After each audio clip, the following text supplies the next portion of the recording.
자, 네, 계속 볼까요? 책으로 333페이지 밑으로 내려오세요. 333페이지. 자, 333페이지 밑에 내려오시면 그 권리 취득에 의한 실행이라고 해서 세 줄 나와 있는데 찾았어요? 가등의 남법권자가 같이 한번 읽어봅시다. 시작. 가등의 남법권자가 목적 부동산의 소유권을 취득하기 위해서는 목적물을 평가하여 채권에게 충당하고 남는 것은 반환하여야 하는데 이걸 무슨 청산 방식이라고 한다. 귀속 청산 방식이라고 그래요. 자, 그럼 칠판을 봐봐요. 그럼 아까 가등의 남법권자는 경매에서 우선 면제 받는 방법도 있다 그랬죠? 그럼 이게 뭐죠? 경실이. 경실이가 뭐예요? 경매에 의한 실행. 그다음 목적물의 소유권을 취득하는 방법도 되는데 이게 뭐다? 권실이. 권실이 이게 권리 취득에 의한 실행인데 이렇게 목적물의 소유권을 취득하는 형태가 이게 가등의 담보법의 특징적인 내용인 거예요. 그러니까 뭐 경매에서 우선 면제 받는 건 그냥 가등의 남법권자는 저당권자와 똑같다 이러면 이 경실이에 대해서는 자세하게 규정을 해둘 필요가 있을까요, 없을까요? 이때는 없죠. 그러니까 가등의 남법권자는 저당권자 똑같다 그러면 경매에서 우선 면제 받는 건 그냥 민법대로 저당권 제도대로 하면 되는 거니까 굳이 가등의 남법법에서 자세하게 규정을 할 필요 있다 없다 없고 그다음 특징적인 내용이 목적물의 소유권을 취득할 수 있는 길을 열어주고 있는 거니까 이 권리 취득에 의한 실행이 가등의 담보법의 핵심적인 내용이 되는 겁니다. 그러니까 권리 취득에 의한 실행을 하려면 순서를 반드시 외우셔야 돼요. 그 밑에 내려가면 5단계 나오죠. 이걸 꼭 외워야 됩니다. 요거 외우면 끝나는 거예요. 자, 제일 처음에 있는 게 뭐죠? 변제기 도래. 그다음 실행 통지. 그다음 청산 기간 경과. 그다음 청산금 지급. 그다음 소유권 취득. 다시 맨 처음에 변제기 도래. 그다음 실행 통지. 그다음 청산 기간 경과, 청산금 지급, 그리고 소유권 취득. 그러니까 지금 빨리 외워 보세요. 자, 그럼 칠판 옵시다. 맨 처음에 있는 게 뭐예요? 맨 처음 변제기 도래. 꼭 외우셔야 돼요. 변제기 도래. 그다음 뭐죠? 실행 통지. 그러니까 먼저 채권의 변제기가 도래하고 난 다음에 내가 가등의 담보법에 따라서 권리 취득에 의한 실행을 하겠다라는 걸 의리가백에 알려줘야 된다는 겁니다. 이게 실행 통지.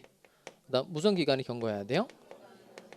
청산 기간이 경과해야 되고 그리고 반드시 뭘 주고 청산금을 지급하고 그리고 소유권을 취득하거나 이겁니다.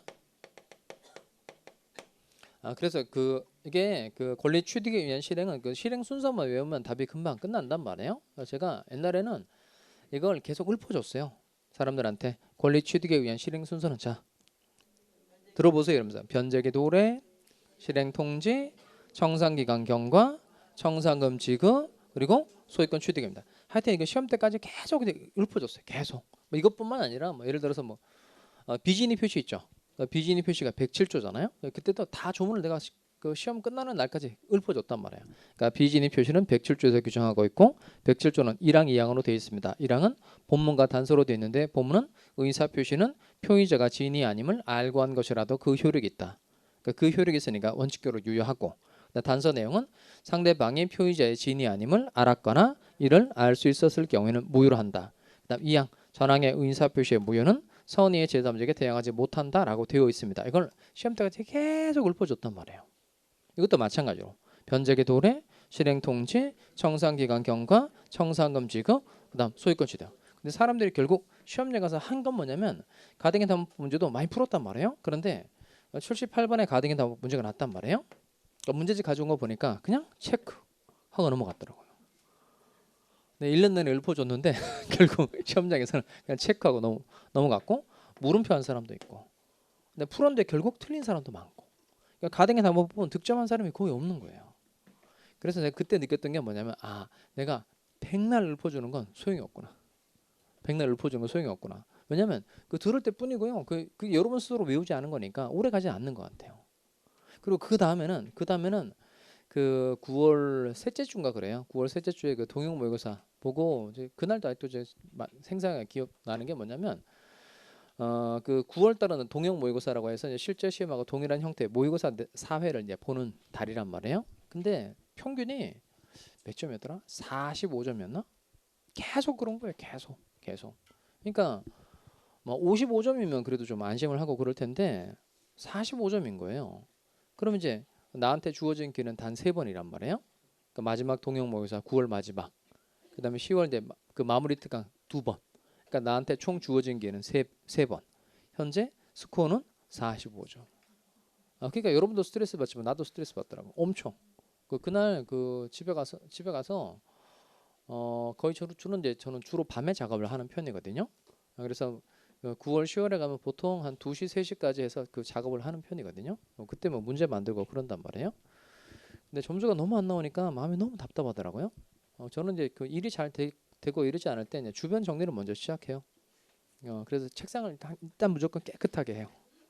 그래서 내 마음을 가다듬고 그리고 노트북 열고 이렇게 작업을 하는 편이거든요. 근데 그날은 또 책상도 깨끗하더라고. 그래가지고 그래서 이제 화장실 이렇게 갔죠. 화장실 갔더니 화장실 더럽더라고. 변기 엄청 더럽더라고요. 그래서 빨간 이제 장갑 이렇게 꼈죠. 그리고 이제 청소 이렇게 하다가 이렇게 하면 되겠구나. 그리고 바로 장갑을 벗었어요. 그래서 만들어냈던 게 이거예요. 이게 권리 취득에 의한 실행 순서가 이거예요.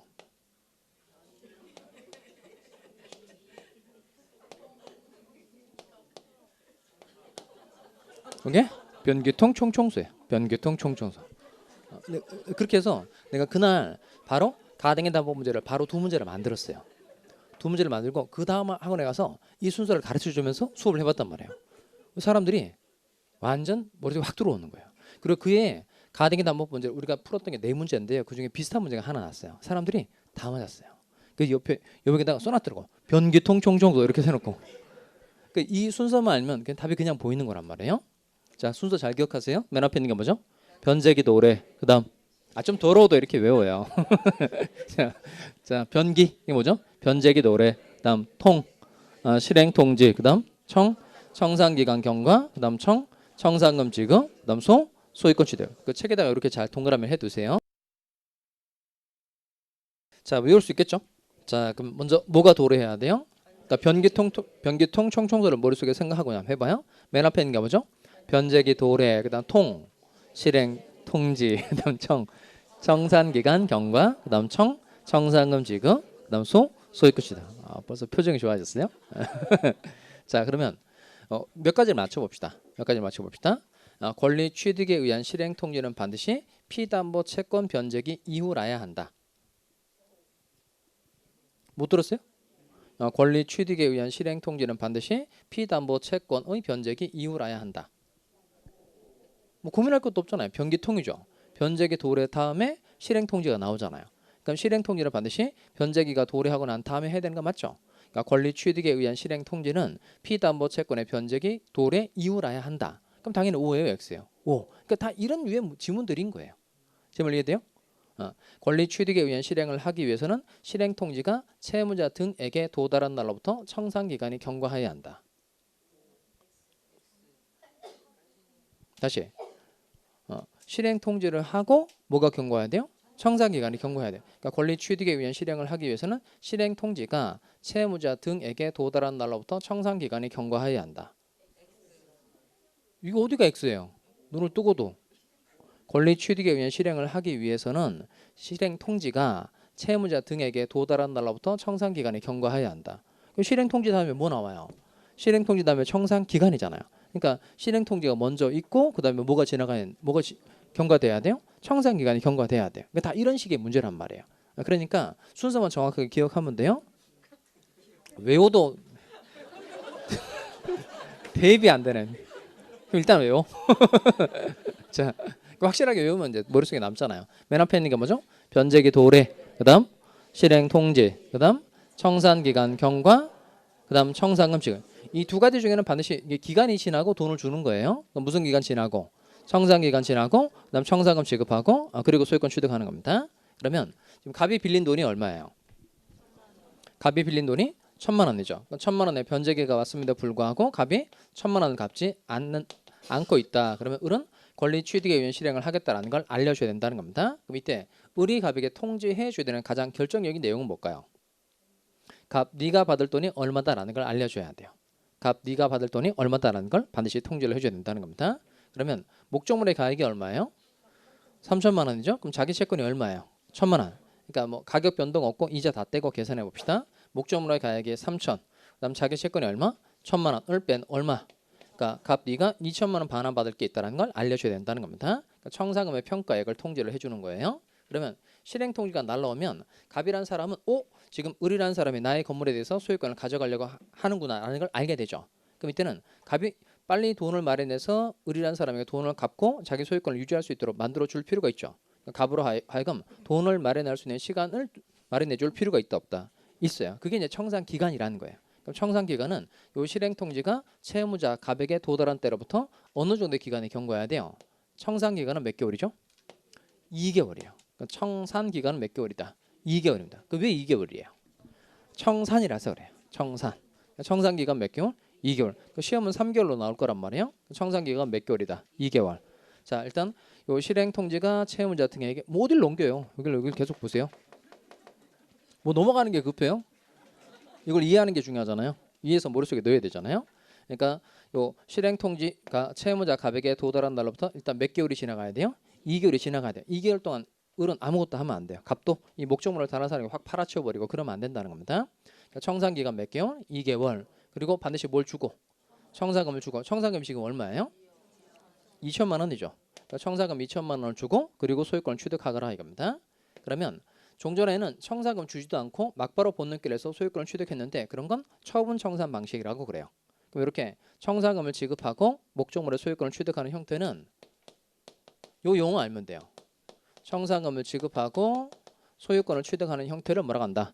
귀속 청산 방식이라고 그래요. 무슨 청산 방식? 귀속 청산 방식. 그거 뭘 주고? 청산금을 주고 목적물의 소유권을 취득하는 방법을 뭐라고 한다? 귀속 청산 방식이라고 한다는 겁니다. 자, 그다음 넘겨볼까요? 자, 그다음 지문 정리를 좀 할 텐데 334페이지 맨 위에 가볼까요? 먼저 1번에 1번. 자, 통지사항은 뭐다? 청산금의 평가의 고미줄. 무엇을 알려줘야 되느냐? 갑 네가 받을 돈이 얼마다라는 걸 알려줘야 된다는 겁니다. 청산금의 평가액. 그 다음에 2번에 봐봐요.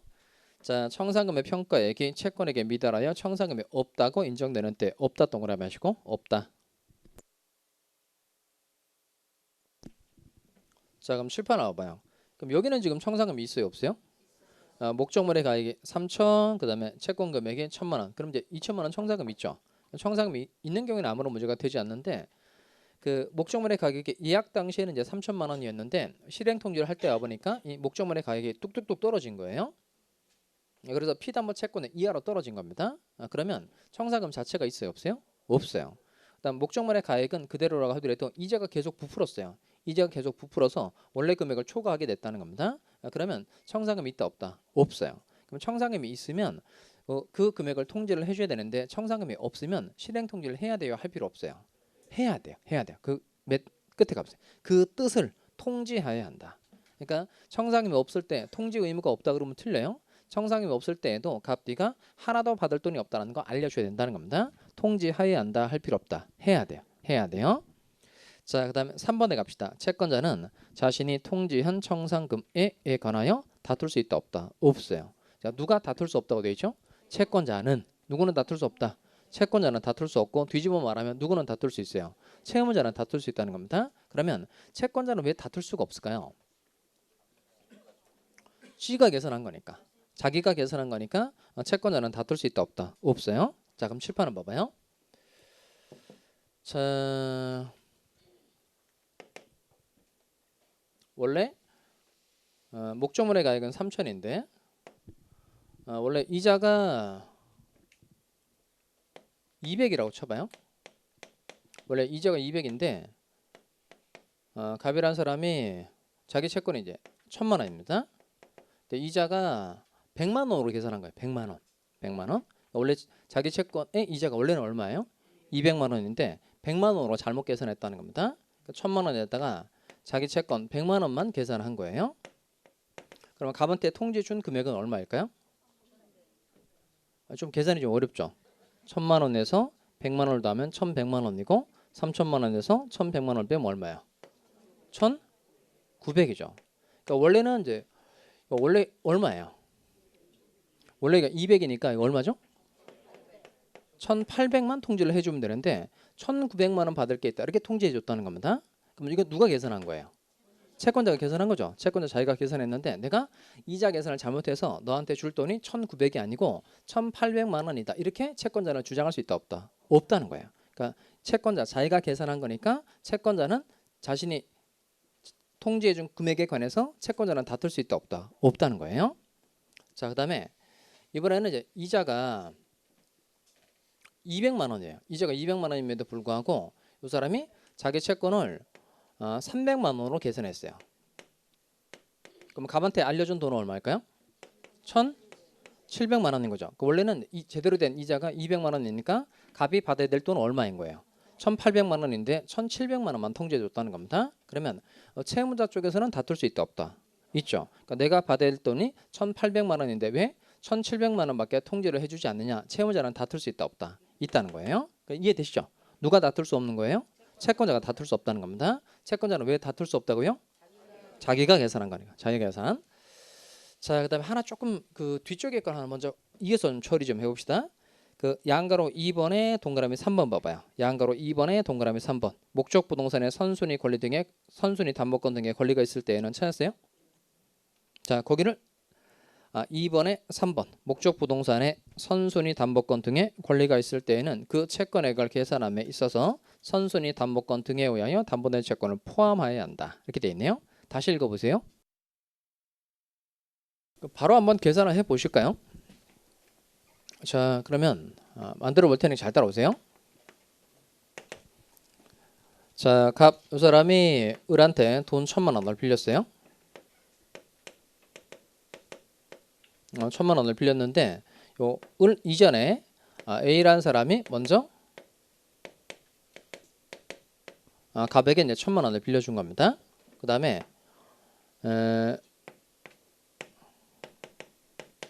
요 C가 건물의 소유자예요. C가 건물의 소유자고 C라는 사람은 A한테 요 자기 건물에 대해서 저당권을 설정해 준 겁니다. 내용 알아들으시겠죠? 자, 누가 누구한테 얼마 빌린 거예요? 갑이 A한테 1,000만 원 빌리고 누가? C가 자기 소유 건물에 대해서 A한테 저당권 설정해 줄 수 있다 없다? 있죠. C와 같은 사람 뭐라 그래요? 물상보증인. 자, 그다음 이번에는 을이 갑에게 1,000만 원 빌려주고 C 소유 건물에 대해서 을은 가등기 담보권을 설정받은 겁니다. 자, 그다음에 또 B라는 사람은 또 갑에게 1,000만 원 빌려줬어요. 자, 그다음 C 소유 건물에 대해서 B도 또 저당권을 가지고 있는 겁니다. 이렇게 가등기 담보권자 앞에 있는 사람 뭐라 그러죠? 가등기 담보권자 앞에 있는 저당권자와 같은 사람은 선순위 권리자라고 하고 가등기 담보권자 뒤에 있는 B와 같은 사람은 후순위 권리자라 그래요. 자, 그럼 이때 요 목적물의 가액이 5,000만 원이라고 칩시다. 가격 변동이 없고 이자도 다 떼고 계산해 봅시다. 그러면 이때 요 을이 갑에게 통지해 줘야 되는 금액은 얼마일까요?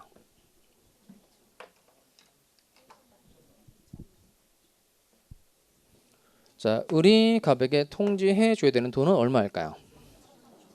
자, 만약에 A도 없고 B도 없어요. 그러니까 을 딸랑 혼자만 있다는 겁니다. 그럼 목적물의 가액이 얼마죠?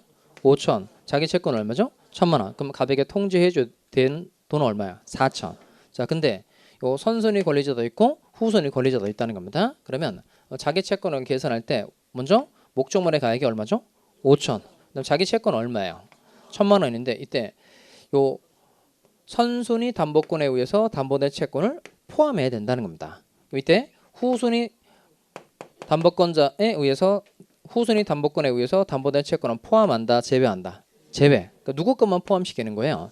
선순위 담보권에 의해서 담보된 채권. 이것만 포함시킨다는 겁니다. 그럼 자기 채권 1,000만 원을 계산할 때 A가 갑에 대해서 가지고 있는 1,000만 원을 포함해서 같이 빼줘야 한다는 겁니다. 그러면 을이 갑에게 통지해 줘야 되는 금액은 얼마예요?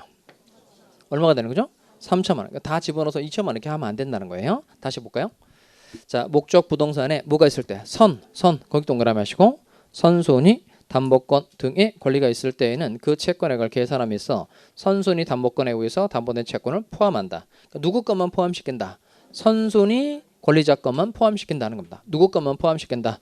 선순위 권리자 것만 포함시킨다는 거예요. 자, 또 7번 볼까요?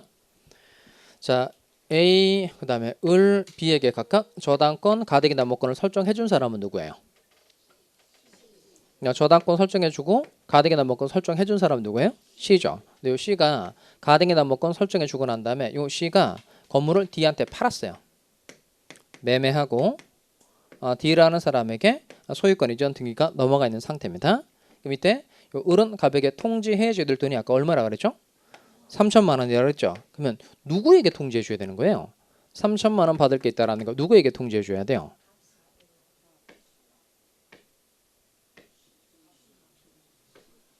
누구한테 통지해 줘야 되죠?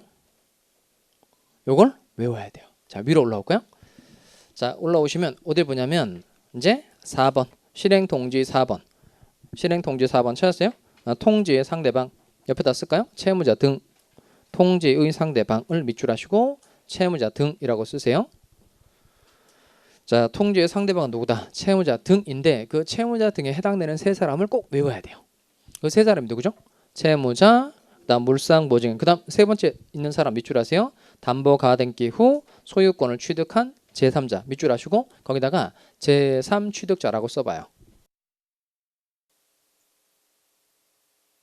자, 담보 가등기 후에 목적물의 소유권을 취득한 제3자를 따로 뭐라고 한다? 제3 취득자. 그렇게 외우시기 바랍니다. 그러면 그 채무자 등에 해당되는 사람이 몇 사람이에요? 세 사람이죠. 그 세 사람 누구예요? 채무자, 그다음 물상보증인, 그다음 제3 취득자. 다시 실행 통지의 상대방은 채무자 등인데 그 채무자 등에 해당되는 사람이 몇 사람이다? 세 사람이라는 겁니다. 세 사람이 누구예요? 채무자, 물상보증인, 제3 취득자. 그럼 일단 그림으로 와볼까요? 그럼 채무자 누구예요? 채무자 갑이니까 갑한테 통지해야 된다 할 필요 없다. 해야 돼요. C는 뭐예요? 이 사람? 물상보증인이죠. 물상보증인이니까 얘한테도 통지해야 된다 할 필요 없다. 해야 돼요. 그다음 가등기 담보권이 설정되고 난 후에 목적물의 소유권을 취득한 D와 같은 사람. 이 사람 이름 뭐죠? 제3자 아니고요. 제3 취득자라고 그래요. 자, 그러면 실행 통지에 해당되는 사람이 채무자 등이라 그랬으니까 이 세 사람 중 어느 한 사람에게만 하면 된다. 다 해야 된다. 다. 그래서 그 뒤에 이들 모두. 자, 통지는 이들 모두에 대하여 해야 한다. 그러니까 채무자에게도 해야 되고 물상보증인에게도 해야 되고 그다음 제3 취득자에게 다 통지를 해줘야 된다는 겁니다. 그러면 이 중 어느 한 사람에게만 통지를 했어요. 또는 일부 사람에게만 통지를 했다는 겁니다. 그러면 청산기간 경과 후 정사금 주고 소유권 취득할 수 있을까요? 없을까요? 안 된다는 거예요. 그러니까 반드시 지켜야 한다는 겁니다. 그러니까 채무자 등에 해당되는 사람이 있으면 다 통지를 해줘야 그리고 청산기간 경과하고 청사금 지급해야 그래야 소유권 취득하는 방법 허용해 주겠다는 겁니다. 자, 그 다음에 5번에 갈까요? 자, 통지 시기는 피담보 채권의 변제기 이후라면 언제라도 좋다. 이후 동그라미 하시고 아까 외울 때 변기통 총청소라 그랬죠? 변기통 그러니까 뭐가 도래하고 변제기가 도래하고 실행 통지를 하는 거예요. 이걸 가지고 다시 한번 변기통 가지고 머릿속에 떠올리면서 읽어보세요. 통지 시기는 피담보 채권의 변제기 이후라면 언제라도 좋다. 이제 이해할 수 있겠죠? 자, 그 다음에 6번에 갑시다. 통지 방법은 두 개 동그라미 할까요? 서면, 구두. 자, 통지 방법은 서면도로 하는 것도 되고 구두로 하는 것도 다 가능하다는 겁니다. 자, 그러면 여기까지 실행 통지까지 마쳤어요. 자, 그럼 칠판 보시고 자, 실행 통지의 내용은 뭐예요? 뭘 알려주는 거예요? 청산금의 평가액.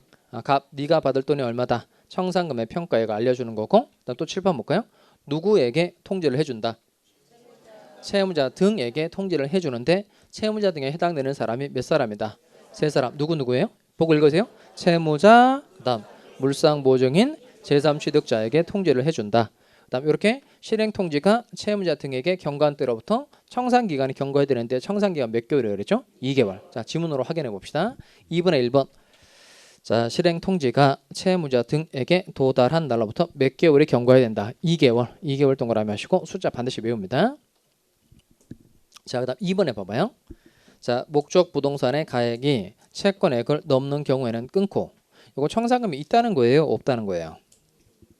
없어요? 다시 목적물의 가액이 채권액을 넘는다 그랬잖아요. 그럼 이건 청산금이 있다는 거예요? 없다는 거예요? 있다는 거죠? 청산금이 있어요. 그러면 자, 두 번째 줄 그 차액을 청산금으로서 채무자 등에게 뭘 해야 된다? 지급해야 된다는 겁니다. 그러니까 요거예요. 그러니까 뭐가 경과하고 청산기간이 경과하고 반드시 뭘 지급하고 청산금을 지급하고 소유권을 취득하거라 이겁니다. 자, 그 다음에 오른쪽에 와볼까요? 오른쪽에 오시면 소유권 취득. 소유권 취득. 자, 동그라미 1번 목적 부동산의 가액이 찾았어요? 목적 부동산의 가액이 채권에게 미달하여 청산금이 없는 경우, 없는 동그라미. 아까 청산금이 없을 수도 있다 그랬죠. 그러니까 목적물의 가액이 뚝뚝뚝 떨어졌다 또는 이자가 너무 부풀어서 청산금이 없을 수도 있단 말이에요. 그럼 청산금이 없으면 없다는 뜻을 통지해야 된다 할 필요 없다. 해야 돼요. 그 다음에 통지를 했으니까 무슨 기간이 경과해야 될까요? 청산 기간이 경과해야 되겠죠? 그 다음에 청산금 줄 게 없으니까 청산금 지급해야 될 건 있어요? 없어요? 없죠. 그럼 이때는 이제 나중에 막바로 무슨 능기를 하면 돼요? 본능길에서 소유권 가져갈 수 있다는 겁니다. 자, 그래서 1번. 자, 목적 부동산의 가액이 채권에게 미달하여 청산금이 없는 경우에는 가등기 담보권자는 청산기간 경과 후 곧바로 가등기에 기한 본능기를 청구할 수 있다. 이것도 이해할 수 있겠죠? 자, 뭐가 경과한 후에? 청산기간 경과 후에. 그 다음 2번에 갑시다. 청산금이 있는 경우에는 청산금을 뭘 해야 될까요? 지급. 자, 그래서 청산금이 있는 경우에는 가등기 담보권자는 또 똑같아요. 무슨 기간이 경과한 후? 청산 기간이 경과한 후 청산금을 뭐 하거나 지급. 채무자에게 줬는데 또 채무자 쪽에서 안 받을 수도 있죠. 청산금을 줬는데 채무자 쪽에서 받기를 거절하고 있다. 그러면 뭘 하면 될까요? 공탁. 공탁. 그러니까 법원에다가 공탁할 수 있다는 겁니다. 그러니까 청산금을 지급하거나 채무자가 수령을 거절할 때 청산금을 법원에다가 공탁을 해놓고 이제 가등기에 의해서 무슨 능계를 할 수 있다. 본능계를 할 수 있다는 겁니다. 그다음 세 번째 줄 이 경우 찾았어요? 자, 거기는 같이 읽어보겠어요. 시작. 자, 그럼 채권자의 의무가 한 가지예요, 두 가지예요? 채권자. 그럼 7번 볼까요? 7번. 자, 그럼 채권자는 지금 누구 말하는 거예요? 을의 의무가 뭘까요? 이 사람 뭐 줘야 되죠? 청산금 줘야 되죠. 일단 채무자의 의무는 한 가지다, 두 가지다. 채무자. 이 채무자는 이제 을 앞으로 가등기가 되어 있으니까 본능기에 응해줄 의무가 있죠. 그러니까 등기를 이전해줄 의무가 있고, 그다음 소유권은 을이 취득하는 거니까 자기가 가지고 있던 건물도 을한테 넘겨줘야 되죠. 그러니까 채무자의 의무가 두 가지인 거예요. 등기, 인도. 그럼 이렇게 채권자의 의무는 한 가지인데 그게 바로 뭐다? 청산금, 지급, 채무. 그다음 채무자의 의무는 두 가지인데 두 가지가 뭐다? 등기, 인도, 의무. 자, 그러면 어디서 잘라야 되냐면 청산금, 지급, 채무와 거기서 잘라야 돼요. 청산금, 지급, 채무와 그다음 등기, 인도, 의무는 무슨 관계에 있다? 동시 이행 관계에 있다는 겁니다. 그럼 서로 네가 안 하면 나도 안 한다 이런 주장을 할 수 있다는 거예요. 자, 다시 10번 볼까요? 자, 을의 의무가 뭐라고요? 을의 의무가 청산금, 지급, 의무. 그다음 채무자의 의무는 등기 및 인도 의무. 소유권 이전 등기도 을에게 해줘야 되고 목적물 인도도 해줘야 되죠. 이건 무슨 관계에 있다? 동시에 관계에 있다 그랬죠. 그럼 서로 어떤 항변권을 주장할 수 있다는 거예요? 동시행의 항변권 주장할 수 있다는 거죠. 그럼 그때 계약법 파트에서 배웠던 동시행 항변권은 뜻이 뭐죠? 동시행 항변권은 뜻이 누가? 그 흰색 그림 생각하면 되잖아. 흰색 그림. 채권자가 자기 채무를 이행하지 않고 채무자에게 이행을 청구한 경우 누구는? 채무자는 일시적으로 자기 채무의 이행을 거절할 수 있다는 겁니다. 그럼 을은 갑에게 어떤 주장할 수 있다는 거예요? 네가 소유권 이전 등기 인도 안 해주면 청산금 지급하지 않겠다 이런 주장할 수 있다는 거죠. 갑도 어떤 주장할 수 있다는 거예요? 네가 청산금 지급하지 않으면 등기 인도 거절할 수 있다 없다? 있다. 그러니까 서로 동시에 감면권 주장할 수 있다 없다? 있다는 거예요. 자, 이게 요 가등기 담보법 내용의 전부예요. 그럼 다시 칠판을 보세요. 아까 가등기 담보법이 적용되기 위한 전제 조건이 네 가지 있다 그랬죠? 뭘 피면서? 공초를 피면서 다음서를 나눠보면 돼요. 그러면 공초를 피면서 다음서를 나누는 두 사람은 누굴까요? 공초를 피면서 다음서를 나누는 두 사람은 누구예요? 아니에요. 이 사람이 경실이하고 권실이에요. 경실이하고 권실이가 뭘 피면서? 공초를 피면서 다음서를 나눠보고 있는 거예요. 그 다음에 권실이 이 사람은 뭐 하는 사람이에요?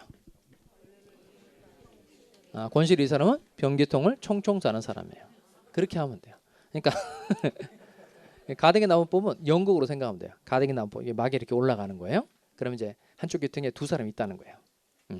누가 있어요? 경실이하고 권실이. 이 사람 둘은 뭐 하고 있는 거예요? 뭘 피면서? 공초를 피면서 다음서를 나눠보고 있는. 그리고 권실인데 뭐 하고 온 사람이에요? 변기통 총총 싸고 온 사람이에요. 이렇게만 하면 가등기 나무법 문제가 그냥 정리가 되는 거예요. 머릿속에 이렇게 기억하셔야 돼요. 대신에 그 공초 담서만 외우고 끝나면 안 돼요.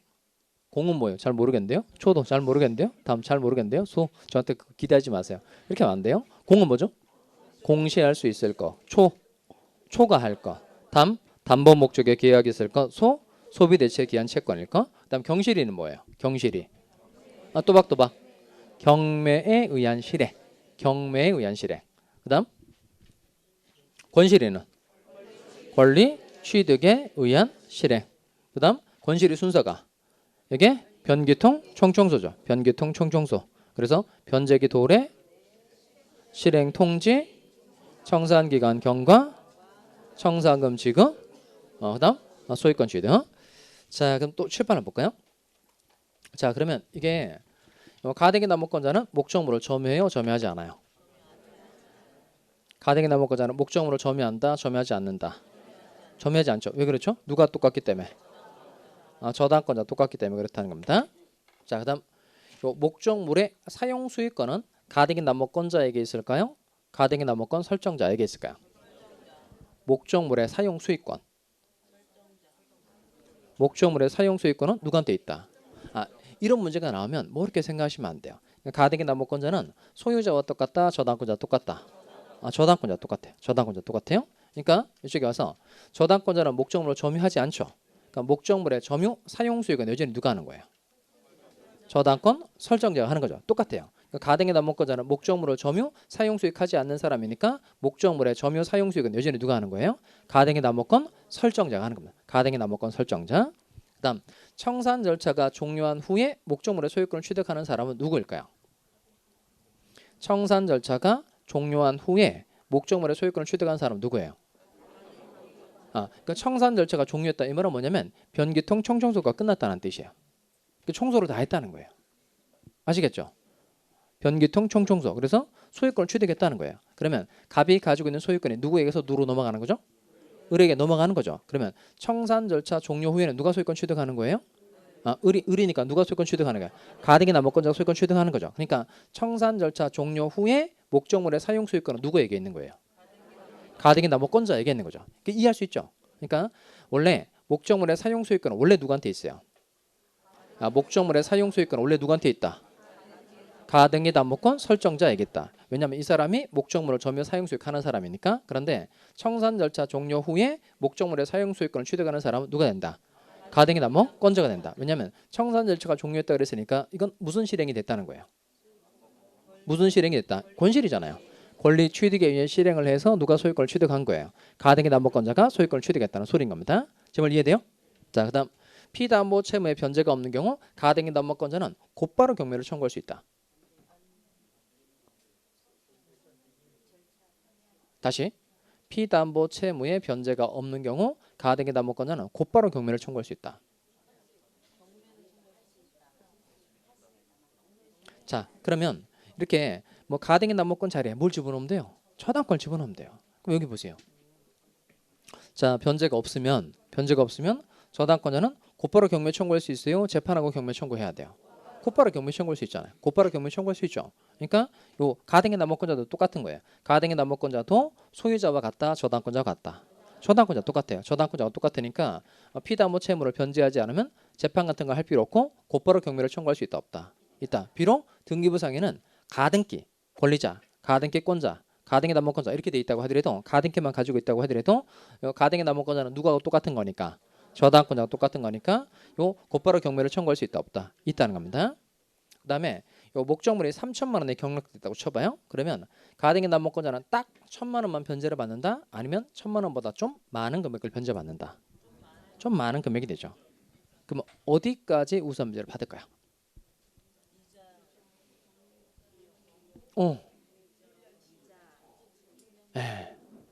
그 뭐예요?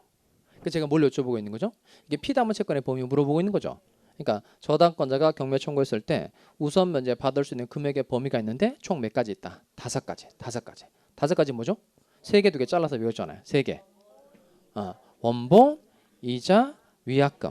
그다음 저당권 실행 비용, 채무 불이행으로 인한 손해배상. 이게 지연배상이었잖아요. 그러니까 지연배상은 몇 년분만 담보된다. 1년만 담보된다는 내용을 배웠단 말이에요. 그러니까 그 가등기 남목법 내용을 공부를 하기 전에 어떤 제도를 먼저 보면 좋을까요? 저당권제를 먼저 공부를 하고 가등기 남목법을 보면 훨씬 이해하기 수월해진다는 거예요. 제말 이해돼요? 자, 가정의납부법은 여기까지 하고요. 좀 미리 좀 쉽시다.